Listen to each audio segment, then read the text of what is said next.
heldu denik adiskidiekin itxiten gira festa. Gaua heldu denik adiskidiekin itxiten gira festa. Izan gira Euskal Herrin rock and rolling. Maiatzan gaude eta Burlatan maiatzan rock and rolla dugu nagusi. Euskal Herria peñari esker, maiatzean maiatza roka dugu. Guazema betiko rock and rollariak zer dioten ikustera. Hemen gaude Nandorekin, peñakide eta antolatzaile batekin. Zergatik eta nola hasi zineten maiatza roka antolatzen?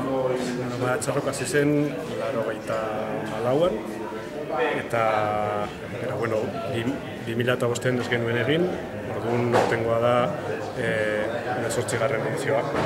Eta zergatik, peña honetan betidanik rock and rolla gustatu zaigu, eta pentsatzen dugu rock and rolla kultura dela, eta horregatik antolatzen dugu kontzertuak doainik izan behar dira, beti, eta hori da. Eta euskara entzuteko aukera badago kontzertu hauetan? Beti saiatzen gara taldeak, euskaraz abesten duten taldeak ekartzen da.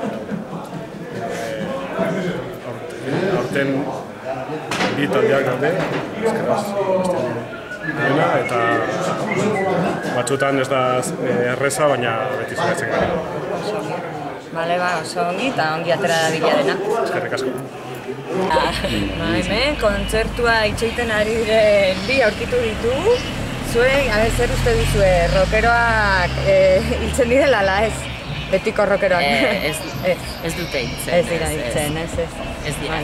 Bakoitza dauka bere estiloa eta hori ja bizitza osorako da, ez?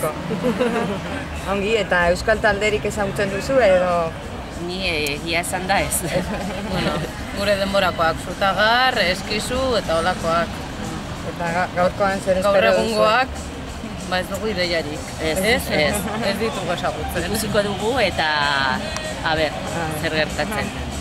Ongi da, ongi pasa. Eskerrik asko berdin. Hemen gaude peñakide batekin, gero barra omen duzula, ez da? Bai, 12:00 ordu 3 arte, gaurko 3 arte, bai. Eta prest gaude rock and rolla jasateko?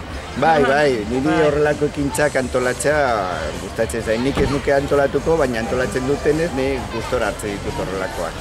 Orduan, euskal talderik edo ezagutzen duzu, baten bat edo? Ez, nik ez dut gauko taldeak ez ditut ezagutzen, ez. Nik rock musika ez dut oso gustoko hori, nire garaikoa bai, Miguel Ríos eta horrelakoak, bai, baina gaur egungo taldeak ez ditut ezagutzen, ez. Ongi ba, lan egitera etorri zarenez, ongi pasa alduzun modu bat. Bai, alduzuna, bai, egingo dugu. Hemen gaude, oraingoan MCD betiko taldearekin, ez da? Eta ezagutzen zenuten maiatzarrok? Hombre, nik egiz esan da ondala gitzi entzun dute, holan komentarizuk eta maiatzarrok da.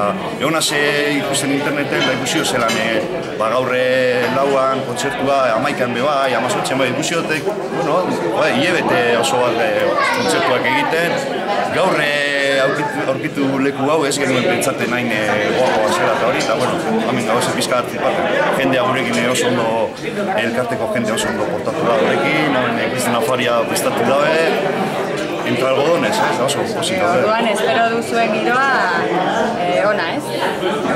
Bai, dinue, nahiko espektazioa eta dagoela eta hori, bai izan gaitxue amengo hauso batean jaia direla Txantrean da konzertua dagoela eta hori, baina jendea banatuko da uste dut, etorriko da jendea uste dut baietzik. Ongi, mila esker gurekin egoteagatik eta ongi